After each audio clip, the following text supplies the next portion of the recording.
تعاونوا على البر والتقوى ولا تعاونوا على الإثم والعدوان তিনটা বিষয় আল্লাহ তাআলা এই এতটুক আয়াতের ভিতরে দিয়েছে। কয়টা বিষয়? আওয়াজ দিয়া বলেন। এক নাম্বার আল বিররু, দুই নাম্বার তাকওয়া, তিন নাম্বার উদওয়ান। এই তিনটা বিষয় অর্থ কি?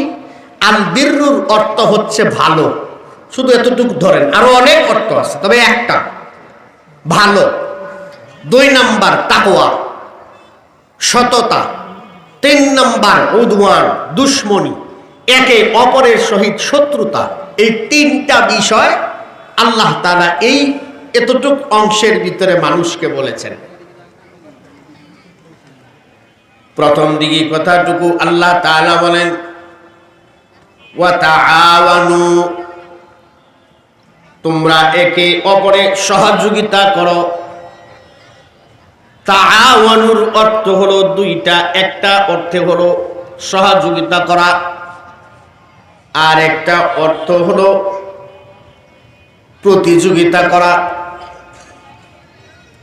সহযোগিতার মানে হচ্ছে অসহায় অত দরিদ্র একজন মানুষ অর্থবিত্তর দিক দিয়া যদি সে দরিদ্র থাকে, তাকে তুমি সহযোগিতা করবা, শুধু এমনটা না।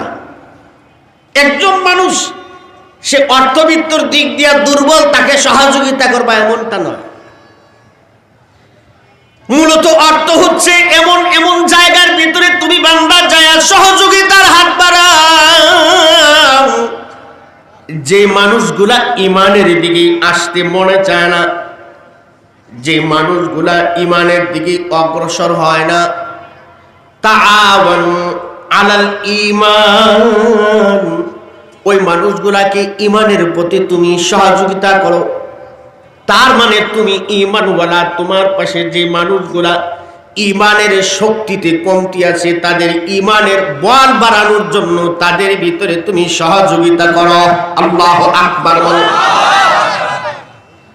আজকে একেবারে সমাজের নিম্ন শ্রেণী থেকে নিয়ে সমাজের সর্ব উচ্চ পর্যন্ত প্রত্যেকটা সেক্টরের প্রত্যেকটা জায়গার ভিতরে যদি এই ঈমানের সহযোগিতার হাত যদি জনগণ থেকে নিয়ে সর্বোচ্চ নেতা পর্যন্ত প্রত্যেকটা মানুষে যদি একে অপরের সহযোগী হয়ে যায়, তাইলে গরিবের রিলিফের, ওই করোনা ভাইরাসের সময় রিলিফের তেল আর মানুষের খাটের তলে লুকায়া থাকবে না। ঈমানের পথে সহযোগিতা করো। কারণটা হলো একটা মুমিনের ভিতরে, একটা মুমিনের কাছে দুনিয়ার সম্পদের চাইতে ঈমানের মূল্য বেশি। জীবনের চাইতে ঈমানের মূল্য তার ভিতরে বেশি না কম? জোরে বলেন, আওয়াজ দিয়া কন, আরো জোরে। কেমন বেশি? যদি এখানে জিগায়, যদি একটা সাইকেলের চাক্কা ব্রাশ হয়, দেখবেন মাথা পাও আতলে দৌড় দিব। আগে কিন্তু কইছিলাম এই বুনুর বুনুর বুনুর বুনুর করলে আমার মিজাজ খারাপ হয়ে যায় বয়ানের ভিতরে। এই জন্য এলাকার মধ্যে আমি মাহফিল রাখি না। এই কারণে এই যে এখানে দাঁড়াইছেন, এনে জায়গা আছে, ওনারা খুব সুন্দর ব্যবস্থা করছেন। ওই যে পিছন দিক দিয়া ঘুইরা অথবা মাঝখান দিয়ে যদি একটু কষ্ট না নেন আপনারা, এই যে যুবক ভাইরা যারা দাঁড়াইছেন, একটু ভিতরে ঢুকে যান, ঢোকেন ভিতরে, ঢোকেন ভিতরে, ঢোকেন, দাঁড়াইন না। এখানে দাঁড়ানোর অনুমতি নাই। ওই পাশ দিয়ে সবাই ওই পাশে আসেন। এই যে এই পাশের জায়গা পুরোটা খালি, আসেন, এদিকে আসেন, ওই পাশ দিয়ে সবাই আসেন। এখান থেকে লড়াই, এই যে এখানে, এই তোমরা দাঁড়াইছো কেন? ওই দিক দিয়ে পূর্ব পাশ দিয়ে ওই পাশে আসেন। যে কথাটুকু বলতেছি, ঈমানের কাজে একে অপরের সহযোগী হও। যেহেতু সহযোগিতার কথা আল্লাহ তাআলা বলেছেন যে কোন কাজে সহযোগী হইবা, তার ভিতরে তিনটা ধাপ। এক নাম্বার আল বিররু, ভালো কাজ। ভালো কাজের ব্যাপারে ব্যাপারে সহযোগী হও। এখন ভালো কাজ কি জিনিস এটা বোঝার দরকার আছে না নাই? আওয়াজ দিয়ে বলেন আছে? ভালো কাজ কি এটা আমি যদি বলি হয়তো সন্দেহ থাকতে পারে, কিন্তু আল্লাহ তাআলা যদি বলেন এটা ভালো, তাইলে তার ভিতরে কোনো সন্দেহ থাকবে? সন্দেহ করলে ঈমান থাকবে? আওয়াজ দিয়ে বলেন। এখন ভালো কাজ কি জিনিস আমার বলার দরকার নাই, আল্লাহ তাআলা কি বলেছেন কোরআনের সেই কথাই বলছি। ভালো কাজ বলতে কি বোঝায় আল্লাহ তাআলা কোরআনে বলেন, আগে একটু বোঝার জন্য বলতেছি। ভালো কাজ বলতে বোঝায় যে কাজ করলে পরে জান্নাতে যাওয়া সহজ হয় ওই কাজটাই হলো ভালো, আর যে কাজ করলে মানুষ জাহান্নামী হয় ওই কাজটা হলো খারাপ।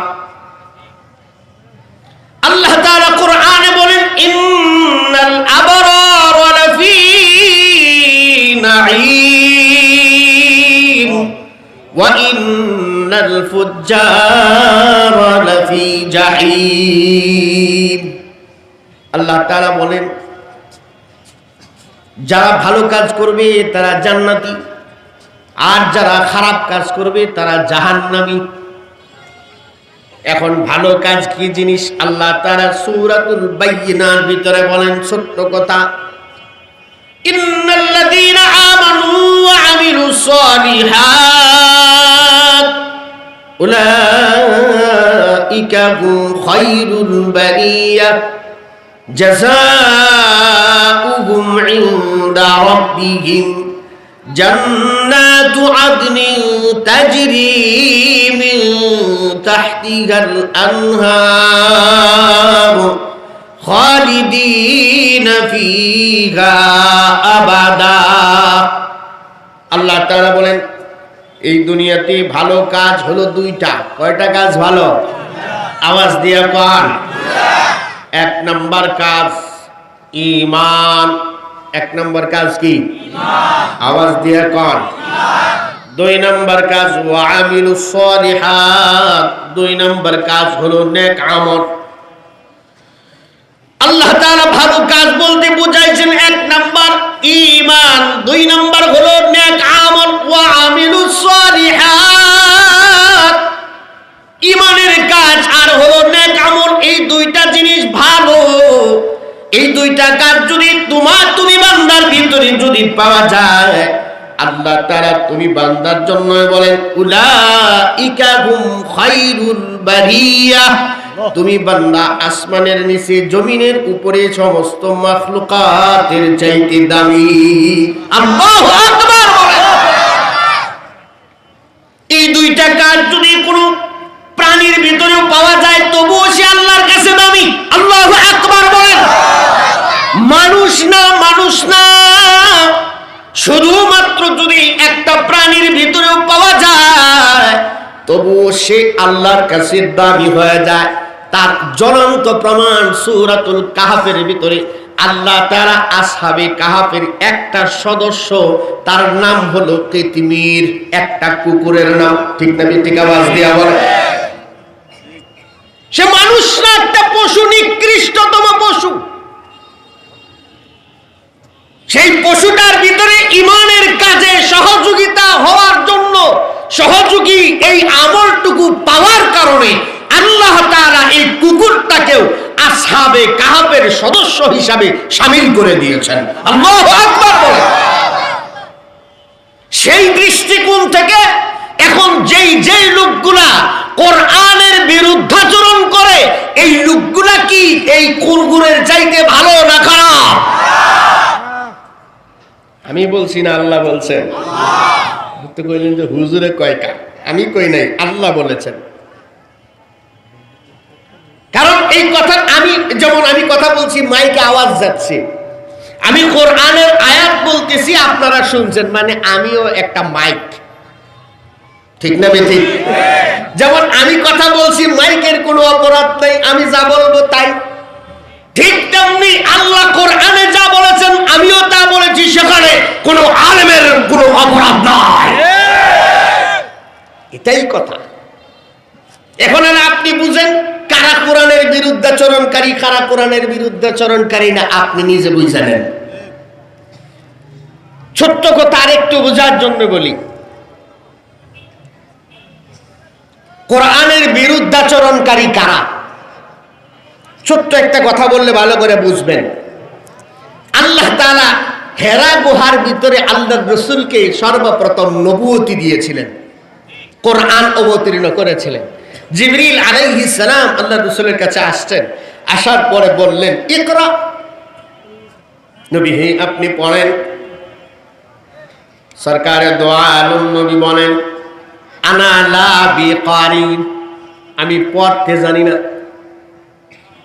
আবারও হযরত জিবরিল বলে ইকরা, আল্লাহর রাসূল বলে আনা লা বিকারিন, আমি পড়তে জানি না। আবারও আল্লাহর রাসূলকে জিবরাইল আলাইহিস সালাম বলেন ইকরা বিসমি রাব্বিকাল্লাযী খালাক। ওগো আল্লাহর হাবিব, আপনি এমন একজন রবের নামে আপনি পড়েন যে রব আপনাকে বানাইছে, আপনার পূর্ববর্তী সব মাখলুকাত যিনি বানাইছেন তার নামে আপনি পড়েন। এই কথা বলার পর সরকারে দো আলম নবী হযরত জিবরিল আলাইহিস সালামের জবান থেকে কথাগুলো শুনে আল্লাহর কোরআনের আয়াতগুলো সাথে সাথে পড়া শুরু করে দিয়েছি। এই কথাটা আল্লাহর রাসূলের সময়েই নয়, হযরত আদম থেকে নিয়ে বিশ্বনবী মুহাম্মদুর রাসূলুল্লাহ সাল্লাল্লাহু আলাইহি ওয়াসাল্লাম পর্যন্ত সমস্ত আম্বিয়া কেরাম এই একটা নামের উপরেই পড়েছেন। হযরত আদম আলাইহিস সালাম দাওয়াত দিয়েছেন ইয়া আইয়ুহান নাসু কুলু লা ইলাহা ইল্লাল্লাহু তুফলিহুন। এই দাওয়াতটুকু হযরত আদমই শুধু দেয় নাই, হযরত আদম আলাইহিস সালাম থেকে নিয়ে পরবর্তী পয়গম্বর আস্তে আস্তে বিশ্বনবী মুহাম্মদুর রাসূলুল্লাহ সাল্লাল্লাহু আলাইহি ওয়াসাল্লাম পর্যন্ত সমস্ত আম্বিয়া কেরাম এক আল্লাহ তাআলার তাওহীদের একত্ববাদের দাওয়াত বনাম ঈমানের দাওয়াত মানুষের ভিতরে পৌঁছায়াছেন। সেই ঈমানের দাওয়াতটুকুর নামই হলো আল্লাহর একত্ববাদের দাওয়াত। সেই ঈমানের দাওয়াতের নামই হলো কুল্লু শাইইন লাম ইউবদা বিসমিল্লাহি ফাহুয়া আবতার। যেই লোকটা কোনো কাজ বিসমিল্লাহ ছাড়া শুরু করবে ওই কাজটার ভিতরে কোনো বরকত আসবে না। এখন আপনি ভালো করে বলেন, যেই লোকটা বিসমিল্লাহ ছাড়া কোনো কাজ শুরু করতে চায়, ইচ্ছা করে যদি শুরু করতে চায়, বিসমিল্লাহর প্রতি অবজ্ঞা করতে যায় যদি কোনো কাজ যদি শুরু করতে চায়, যে ঈমানদার না বেঈমান? আওয়াজ দিয়া বলেন বিসমিল্লাহ বনাম কোরআন। তাফসীরে ফি জিলালিল কোরআনের ভিতরে আল্লাহ তাআলা আল্লাহর রাসূল বলেছেন, বিশেষ করে ইনকিলাবি তাফসীর বিশ্ববিখ্যাত মুফাসসির আল্লামা উবাইদুল্লাহ সিন্দি রাহমাতুল্লাহি আলাইহি লেখেন, সমগ্র কোরআনের মুলাক্কাস আল্লাহ তাআলা সূরাতুল ফাতিহার ভিতরে দিয়েছেন। সমগ্র ফাতিহার মুলাক্কাস আল্লাহ তাআলা বিসমিল্লাহর ভিতরে দিয়েছেন। সমগ্র বিসমিল্লাহর মুলাক্কাস আল্লাহ তাআলা বিসমিল্লাহর বার ভিতরে দিয়েছেন। এমনও কথা আসছে বিসমিল্লাহর বাইর সমস্ত মুলাক্কাস আল্লাহ তাআলা বিসমিল্লাহর বাইর নুকতার ভিতরে দিয়েছে। ঠিক তদ্রূপ এখন বিসমিল্লাহ মানে কোরআন, বিসমিল্লাহ মানে ঈমান, বিসমিল্লাহ মানে তাওহীদ। যারা এই বিসমিল্লাহর বিরোধী, বিসমিল্লাহকে সযত্নে এভাবে নিজের ইচ্ছায় ঈমানের বিরোধী হয়ে যদি কেউ এই বিসমিল্লাহর সাথে অবজ্ঞা করে, সে সরাসরি আল্লাহর রাসূলের সাথে অবজ্ঞা করবে। এটা আমার কথা না, আল্লাহ তাআলার কথা। আপনার শরীরের আঙ্গুল ধরে যদি টান দেওয়া হয়, আপনার পুরো শরীরে অনুভব হবে। ঠিক না? ঠিক আওয়াজ দিয়া বলেন। ঠিক তেমনি একটা মুসলমানের ঈমানের সমস্ত শাখার ভিতরে একটা শাখাও হচ্ছে এটা, দিল থেকে জবান থেকে আল্লাহ আল্লাহর রাসূলকে স্বীকৃতি দেওয়া। তার মানে প্রত্যেকটা কাজ মুসলমানের শুরু হবে বিসমিল্লাহ দিয়া, ঠিক না? কিন্তু তুমি আজকে সেই বিসমিল্লাহকে বাদ দিয়া রামবম্বের নাম শুরু করতে চাও, অন্তত যত চেষ্টা করো ওই ইমানের কাজে সহযোগিতা করতে যায় কোন মুসলমান তা সহ্য করতে পারে না। বুঝলে বুঝ পাতা, না বুঝলে বড়ই পাতা। তেজপাতা কই না, আমি কই বড়ই পাতা। কারণ কি জানেন? বড়ই পাতা মরলে কাজে লাগে। বড়ই পাতার গরম জলে শুয়ায়া মশারির তলে, ঠিক না বেটি? দেয় না গজল তো কই না, না দিল কোয়া যায়। এখন আমরা ছোট মানুষ, গজল গাবো ছোট হুলা হানে, আমরা কম। কথার উদ্দেশ্য আলাল বিররি, ভালো কাজ, ঈমান, আল্লাহর রাসূলের সুন্নাত বনাম নেক আমল। কথা বুঝে আসছে এখন? ভালো কাজ বলতে আল্লাহ তাআলা কোরআনে হাকিমে ৪র্থ পারার প্রথম আয়াত, বিররুনের অর্থ কি আল্লাহ তাআলা বলেন, আমি বলি না। আল্লাহ তাআলার কথাটাই আমি আপনাদেরকে জানাইতেছি। আল্লাহ তাআলা বলেন, লা তানালুল বিররা হাত্তা তুনফিকু মিম্মা তুহিব্বুন। আল্লাহ তাআলা বলেন, তুমি ওই পর্যন্ত সৌভাগ্যবান হতে পারবা না যে পর্যন্ত তুমি তোমার নিজের জন্য যেটা মুহাব্বত করো, যেটা নিজের জন্য তুমি ভালোবাসো, আরেক ভাইয়ের জন্য তুমি সেটা ভালোবাসবা না, তাইলে তুমি পরিপূর্ণ ঈমানওয়ালা হতে পারবা না। তার মানেটা হলো তুমি নিজে ঈমানওয়ালা, আরেক ভাই তার ভিতরে ঈমানের কমতি আছে, তারেও ভালো ঈমানদার বানাইবা, ঠিক না? ঠিক আওয়াজ দিয়া বলেন। হে যুবক, হে বৃদ্ধ, তুমি হইতে পারো বিভিন্ন দলের, বিভিন্ন মতের, যে কোনো শ্রেণীর, যে কোনো চ্যাপ্টারের, যে কোনো গোষ্ঠীর মানুষ তুমি হতে পারো, কিন্তু আল্লাহ আল্লাহর রাসূলের ব্যাপারে কোনো প্রকার জাতি গোত্র নাই। আল্লাহ এক, আল্লাহর রাসূল শেষ নবী এক, ঠিক না? ঠিক আওয়াজ দিয়া বলেন। আল্লাহ আল্লাহর রাসূলের ব্যাপারে কোনো আঘাত আসবে, দলমত নির্বিশেষে প্রত্যেকে তা প্রতিহত করার চেষ্টা করব, ঠিক না? ঠিক আওয়াজ দিয়া বলেন। আল্লাহ তাআলা সেই কথাই বলেন, লান তানালুল বিররা হাত্তা তুনফিকু। এই জায়গার ভিতরে ছোট্ট একটা কথা আল্লাহ তাআলাই বলেছেন। এই দুনিয়ার ভিতরে সবচেয়ে বেশি মুহাব্বত, যে জিনিসটার ভিতরে মানুষ সবচেয়ে বেশি মুহাব্বত করে, সেটার নাম হলো ধন সম্পদ, ঠিক না? ঠিক জোরে বলেন। মনে করেন ধন সম্পদ কেমন? সবকিছুর মূলে হলো টাকা, ঠিক না? ঠিক। গ্যাসের লাইন মঞ্জুর করতে যাবেন, টেবিলের তলে দাও দিতে হয়, উপরে দাও দিতে হয়, কথা হয় না? কারেন্টের একটা মিটার মঞ্জুর করবেন, উপরে দেওয়া লাগে, তলে দেওয়া লাগে, মানে সব দিক দিয়ে খালি টাকা, টাকা ছাড়া কিচ্ছু নেই। মানে টাকার প্রতি মুহাব্বত বেশি, ঠিক না? ঠিক।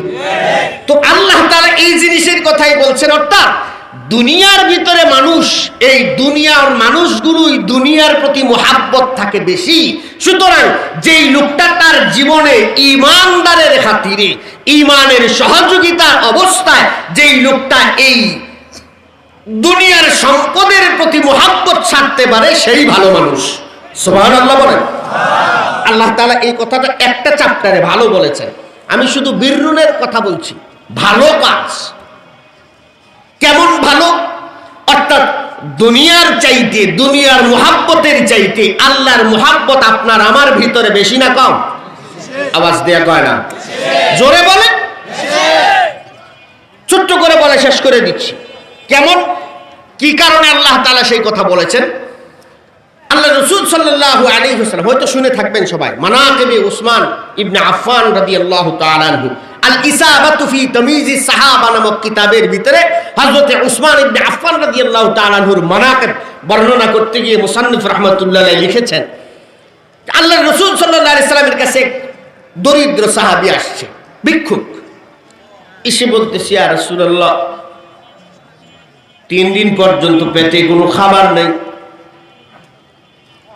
হুজুর, আমি এমন অসহায় মানুষ, আমাকে আপনার পক্ষ থেকে কিছু খাবারের ব্যবস্থা করে দেন।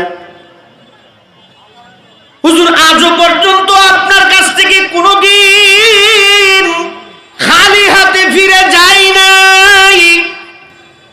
হুজুর, আপনার পক্ষ থেকে আমাকে কিছু খাবারের ব্যবস্থা করেন। ইয়া রাসূলুল্লাহ, 3 দিন পর্যন্ত আমার পেটে কোনো খাবার নাই। ইতিহাসবিদগণ লিখেন, মুহাদ্দিসিনে কেরাম লিখেন, যখন আল্লাহর রাসূলের কাছে এই কথাটা বলতেছিলেন, ওই সময় সরকার দো আলম নবীর চোখের ঘাটগুলা ভিজে গেছিল। আল্লাহর রাসূল ওই সাহাবীর ইশারা করে বলতেছে, এইভাবে ইশারাটা আমাদেরকে উস্তাদরা যেভাবে হাদিসটা পড়াইছেন এইভাবে হুজুর বলতেছেন, তুমি তো আমার কাছে এসেছো কিছু সহযোগিতার জন্য। তার মানে উনি মনে মনে বলতেছে, সাহাবী তুই যে আসছিস 3 দিন পর্যন্ত কিছু খাস নাই, আমি রাসূলও 3 দিন পর্যন্ত আমার পেটে কোনো খাবার যায় নাই, তোকে আমি দেব কোথায় থেকে? হে সাহাবী, তোর জন্য একটা ব্যবস্থা আমি করতে পারি। যাও যাও যাও, আমার উসমানের কাছে যাও, আমার উসমানের কাছে যায় আমার পক্ষ থেকে সালাম পৌঁছাইবা, আমার পক্ষ থেকে সালাম পাঠায়া বলবা আল্লাহর রাসূল বলেছেন যে আমাকে কিছু সহযোগিতা করার জন্য এই কথা বলবা। ওই সাহাবী যায় হযরত উসমান রাদিয়াল্লাহু তাআলা আনহুর কাছে যায় বলছেন, ওগো উসমান, বিশ্বনবী মুহাম্মদুর রাসূলুল্লাহ সাল্লাল্লাহু আলাইহি ওয়াসাল্লাম আপনাকে সালাম পাঠাইছেন আর আমাকে আপনার কাছে পাঠাইছেন, আপনি আমাকে কিছু খাবারের ব্যবস্থা করবেন। হযরত উসমান বলে, ভাই আল্লাহর রাসূল তো পাঠাইছি, যদি আল্লাহর রাসূল এই কথাটা বলতো উসমানের কলিজাটা ছিঁড়ে দিতে যায় বলবা, আমি তাও প্রস্তুত ছিলাম, কিন্তু আমার কাছে তো এখন উপস্থিত কোনো খাবার নাই, আমি তোমাকে কোত্থেকে দেব? যদি তুমি একটু সময় বসতে পারো, যদি একটু সময় অপেক্ষা করো, শাম দেশ থেকে আমার একটা ব্যবসায়ী কাফেলা আসবে, তার থেকে আমি তোমাকে কিছু খাবারের ব্যবস্থা করব, তুমি অল্প সময় একটু বসো, আমার পাশে একটু বসো। ওই সাহাবী হযরত উসমানের পাশে বসে অপেক্ষা করতেছেন। এমন সময় তাকায় দেখি উটের একটা বহর উসমানের বাড়ির দিকে অগ্রসর হচ্ছে। উসমান রাদিয়াল্লাহু তাআলা বাড়ির গেটের সামনে দাঁড়ানোর পর একটা উটকেও গন্তব্যে ঢুকায় নাই, গোদামে ঢুকায় নাই, না ঢুকায়া বলতেছে লাইন ধরে দাঁড়াও। সব উটনিগুলার লাইন ধরে দাঁড়াইছে। দাঁড়ানোর পরে ওই সাহাবীকে বলতেছে, ওগো সাহাবী, তুমি এইদিকে আসো, আমার রাসূল আমার কাছে পাঠাইছেন, আমি তোমাকে কিভাবে খালি হাতে ফেরত পাঠাই? আমি তো তোমাকে খালি হাতে ফেরত পাঠাইতে পারি না। যাও যাও, এখনো আমি গুদামের ভিতরে কোনো মাল ঢুকাই নাই। এই যে ব্যবসায়ী কাফেলা আসছে, এই উটগুলার ভিতরে যেই উটটা তোমার পছন্দ হয় ওই উটটা নিয়ে তুমি বাড়িতে চলে যাও। আল্লাহু আকবার বলেন। এখনো ঘরের ভিতরেও ঢুকাই নাই। ওই সাহাবী দৌড়ায় মাঠে গেছে, যায় উনি মনে মনে চিন্তা করতেছে, যেহেতু উট নেব, উট যেহেতু দিতে চাইছে, তাই ছোটটা নিমু কেন, বড়টারই ধরি। ওই সাহাবী যায় সবার সামনের বড় উটটারে যায় ধরছে। উটের একটা স্বভাব হলো, সামনের উট যেই দিকে যায় পিছনের গোলাম সেই দিকে যায়। যদি কেউ ইন্ডিয়া যায় থাকেন, রাজস্থান, লাহোর আর ভারতের বর্ডার এলাকা রাজস্থান, দেখবেন রাজস্থানে উটের বসবাস বেশি। ছোট্ট বাচ্চা মানুষ, 8-9 বছরের বাচ্চা, এই বাচ্চা উটের লাগাম ধরে টানে 8টা-10টা উট লয়ে যায়। অথচ এই উটে যদি একটারে ভাড়া দেয় বালির তলে ঢুকে যাবে। ঠিক না? ঠিক জোরে বল। তো উসমান ইবনে আফফান রাদিয়াল্লাহু তাআলা আনহু বলতেছে, যাও তুমি কোনটা তোমার পছন্দ হয় নিয়ে যাও। ওই সাহাবী যা প্রথম উটটা বড়, সবচেয়ে বড় উটটারে যা ধরছে। ধরার পর ওই সাহাবী উটটারে নিয়ে যায়, রওনা করছে, টান দেওয়া শুরু করছে, টাইনা লয়ে যাইতেছে। পিছনে যে উটগুলা ছিল সব উটগুলা তার পিছনে পিছনে যাচ্ছে। অন্য ব্যবসায়ীরা বলতেছে, উসমান তোমার ব্যবসায়ী সব উটগুলা চলে যাচ্ছে, আটকাও না কেন, ধরো এগুলার আটকাও। তুমি তো তারে একটা উট দিছো, কিন্তু সবগুলো তো তার পিছনে পিছনে যায়, উটগুলারে আটকাও। হযরত উসমান বলতেছে, খবরদার, যেই জায়গার ভিতরে বসা আছো ওই জায়গার ভিতরে দাঁড়াও, ওই জায়গার ভিতরেই থাকো। আমার রাসূল আমার কাছে পাঠাইছেন ওই লোকটার খাবারের জন্য। আমার রাসূল পাঠাইছে, এই সম্পদের চাইতে আমার রাসূলের মহব্বত আমার দিলে বেশি। আল্লাহু আকবার বলেন। হে যুবক, হে বৃদ্ধ, দলের চাইতে রাসূলের মহব্বত তোমার দিলের ভিতরে বেশি না কম? আওয়াজ দিয়া কোন বেশি না কম? যদি আল্লাহর রাসূলের মহব্বত দলের চাইতে বেশি না হয়, খোদার কসম তুমি ঈমানওয়ালা হতে পারো না।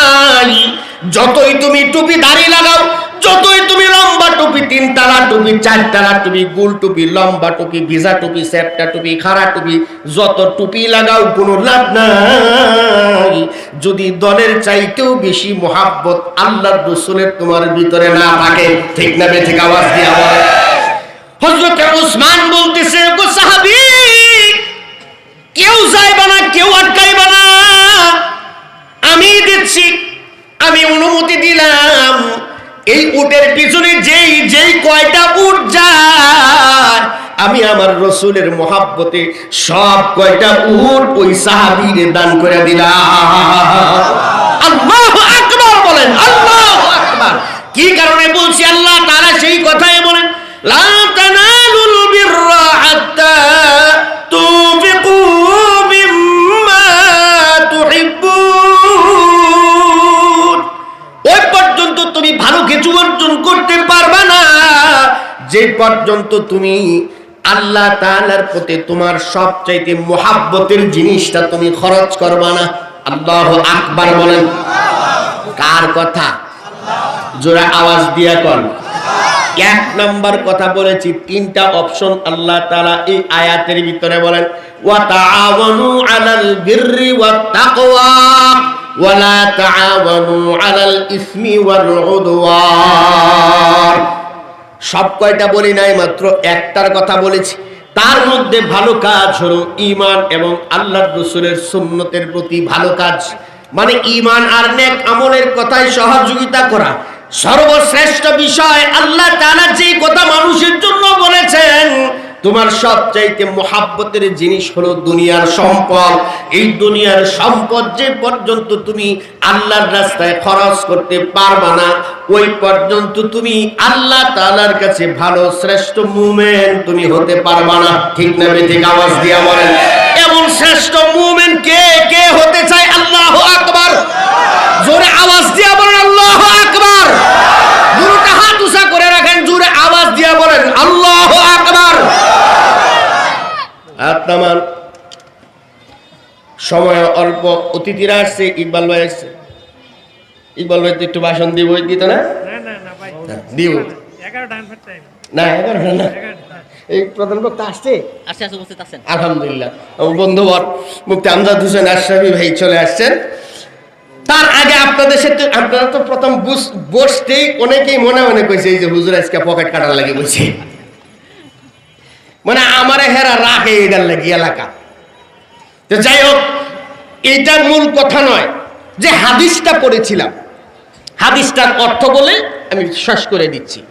আল্লাহ রাসূল সাল্লাল্লাহু আলাইহি ওয়াসাল্লাম হাদিসে বলেন, ক্বালান নবী সাল্লাল্লাহু আলাইহি ওয়াসাল্লাম ইউকালু লি সাহিবিল কুরআন। কেমনে কইতাম? জাগাও নাই, কেউ কথা বলবেন না, একদম চুপচাপ দাঁড়াইবেন না, বৈশা থেকে হাতে একটু ঠেস দিয়ে সামনে একটু ধাক্কা দিবেন। একবার জোরে লা ইলাহা ইল্লাল্লাহ, জোরে লা ইলাহা ইল্লাল্লাহ। এই যে বাইরে যারা দাঁড়াইছেন একটু কষ্ট করে আল্লাহর রাস্তায় বলছি ভাই, একটু ভিতরে ঢোকেন, ভিতরে ঢোকেন ভাই, কালকে শুক্রবার, পিছনে জায়গা আছে, এই যে পিছনের ভাইরা একটু ধাক্কা দিয়ে সামনের দিকে দেন না ভাই, একটু একটু সামনের দিকে আগান। এই যে কোনাটার মধ্যে এই যে ভাইরা এদিকে একটু ঢুকেন ঢুকেন। এভাবে বারবার ডাকলে আলোচনার ভিতরে ব্যাঘাত ঘটে। এই কোনাটার মধ্যে জায়গা খালি। এই যে ভাইরা একটু ঢুকেন না, কালকে তো শুক্রবার, অফিস তো নাই, সমস্যা নাই, একটু বসেন, কাজে লাগবে। হাদিসটুকুর অর্থ বলতেছি। আল্লাহর রাসূল বলেন, قال النبي صلى الله عليه وسلم يقال لصاحب القرآن اقرأ وارتقي ورتل كما ترتل في الدنيا فإن منزلك في آخر آيات تقرأها। ছোট্ট একটা হাদিস, এই হাদিসের ভিতরে দুনিয়ার সমস্ত মানুষের নাজাতের পথ আল্লাহ রেখে দিয়েছেন। সুবহানাল্লাহ বলেন। কেমনে? হাসরের মাঠে আল্লাহ তাআলা সব মানুষগুলোকে উঠাবে। সুইপার মেতর, কুলি মজুর, রিকশাওয়ালা, গাড়িওয়ালা, বড় লোক, ছোট লোক, কোটিপতি, লাখপতি, আলেম, জালেম, কুলি মজুর, কেউ বাদ নাই, সবাই উঠাবে। উঠানোর পর আল্লাহ ইউকালু লিসাহিবিল কুরআন, যারা কোরআনের মোহাব্বত করত, যারা কোরআনের প্রেম ছিল তার দিলের ভিতরে। কার প্রেম? আওয়াজ দিয়া না কইলে খবর আছে। কার প্রেম? কোরআনের প্রেম ছিল দিলের ভিতরে। আল্লাহ তাদেরকে বলবে ইকরা। আল্লাহু আকবার বলেন, আল্লাহু আকবার। আল্লাহ বলবেন ইকরা, হে বান্দা পড়। কিন্তু এই হারিকেন রোডের এক রিকশাওয়ালা কইব, হুজুর ভুলে উস্তা খায়ও পশ্চিম দিকে জীবনে ফিরে পড়ি নাই, সারা জীবন ভেডেল মারছি, সারা জীবন মানুষের বাড়িতে কামলা দিছি, কোরআন তো পড়তেও পারি নাই। অনেকে কইব হুজুর পড়তে পারি, তা আমরা পড়বো কেমনে? কেমনে পড়বা? আল্লাহ সেই কথাও বলে দিয়েছেন, ইন্নামা আমরুহু ইদা আরাদা শাইআন আইয়াকুলা লাহু কুন ফায়াকুন। আল্লাহ তাআলা বলেন এমনিতেই হয়ে যাবে। আল্লাহ বলবেন কোন, সাথে সাথে হয়ে যাবে। তার মানে তুমি বান্দাকে আল্লাহ বলবে ইকরা, তোমার দিল ওই সময় সাথে সাথে পড়তে থাকবে। আল্লাহু আকবার বলেন। এমন মানুষ পাওয়া যাবে না যেই লোকটা সূরা ফাতিহা আর সূরাতুল ইখলাস কুল হুয়াল্লাহর সূরা জানে না। ঠিক না? ঠিক। ওই সময় রিকশাওয়ালা যে জীবনে কিছু পড়ে নাই, সেও পড়বে আলহামদুলিল্লাহি রাব্বিল আলামিন। এতটুক পড়বে। পড়ার সাথে আল্লাহ বলেন ওয়ারতাকি। আল্লাহু আকবার কয় না? ওয়ারতাকি বুঝেন? ওয়ারতাকি স্থানান্তরিত, উপর দিকে উঠা। লিফট চিনেননি? লিফট চাপ দিবেন, উপরের দিকে উঠবে। তো আল্লাহ তাআলা বলেন ইকরা, বান্দা পড়বে তো ওই বান্দা যেই জায়গায় থাকবে ওই জায়গার ভিতরে থেকে ওয়ারতাকি, উপরের দিকে উঠবে। আল্লাহু আকবার। এরপরে ওই বান্দা একটু উপরে উঠার পরে আর কি পড়বো? তো ভুলে যাবে, আর কি পড়বো? ওয়ারাতিল, সুবহানাল্লাহ কয় না? ওয়ারাতিল বান্দা কামা তুরাতিলু ফিদ দুনিয়া ফিল হারিকেন। ওই যে হারিকেন রোডের মাহফিলের ভিতরে তুই যেমনি পড়ছিলি ওইভাবে তুই পড়তে থাক, আর তুই ওই জান্নাতের দিকে উঠতে থাক। আল্লাহু আকবার বলেন। ইতিহাসবিদগণ লিখেন, মুহাদ্দিসিনে কেরাম লিখেন, একটা কুলি মজুর যদি ওইভাবেই ওই বান্দা চিন্তা করবে দুনিয়ায় থাকতে কোরআন পড়ি নাই, দুনিয়ায় থাকতে কোনোদিন কোরআন পড়ি নাই, কিন্তু কিভাবে আমার দিলের ভিতরে আমার জবানের মধ্যে কোরআন আসলো, ওই সময় আল্লাহ তাআলা ওই বান্দার দিলের ভিতরে ঢোকায় দিবে, বান্দা ওই যে তুই মারকাজুল কোরআন ওয়াস সুন্নাহ মাদ্রাসার মাহফিলে যায় এতিম ছাত্রদের জন্য তুই রিকশা চালানোর 1টা টাকা দিছিলি, 2টা টাকা তুই দিছিলি, ওই 2টা টাকার বরকতে ওই 2টা টাকা একটা মাদ্রাসার ছেলে, এতিম একটা ছেলে খায়া সে কোরআনের হেফজ করেছে, আর যে কয়টা আয়াত পড়েছে প্রত্যেকটা আয়াত আমি তোর কলবের ভিতরে লেখা জমা রাখছি। আল্লাহু আকবার। ওই যে আয়াতগুলো আমি লেখা জমা রাখছি ওই আয়াতগুলাই তুই পড়, পড়তে পড়তে পড়তে পড়তে সর্বশেষ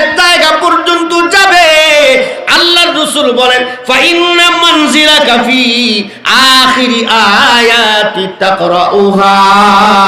হে বান্দা, তুই এইভাবেই পড়তে থাক, যেইভাবে দুনিয়ায় থাকতে পড়তেছিলি, পড়তে পড়তে তুই শেষ আয়াত পর্যন্ত যাবি। তোর সর্বশেষ মঞ্জিল আমি আল্লাহ তাআলা জান্নাতের ভিতরে দিয়ে দেব। ইতিহাসবিদগণ লিখেন, মুফাসসিরিনে কেরাম লিখেন, প্রত্যেকটা মানুষ যারা কোরআন প্রেমী ছিল, ওই মানুষগুলা সূরাতুল ফাতিহা থেকে নিয়ে শুরু করে পড়তে পড়তে পড়তে পড়তে একেবারে সূরাতুন নাস মিনাল জিন্নাতি ওয়ান নাস পয়রা শেষ করবে, আর কোনো জায়গা নাই। ডাইনে ভাই শুধু তাকাই, বাইরে কেউ তো নাই, কিরে ব্যাপার কি, কই যাবো, কোন দিকে যাবো? ওই সময় জান্নাতের থেকে দরজার থেকে ডাকতে থাকবে, আল্লাহু আকবার বলে, ইয়া আইয়াতুহান নাফসুল মুতমাইন্নাহ, আল্লাহু আকবার, ইয়া আইয়াতুহান নাফসুল মুতমাইন্নাহ ইরজিই ইলা রাব্বিকি রাদিয়াতাম মারদিয়াহ ফাদখুলি ফি ইবাদি ওয়াদখুলি জান্নাতি।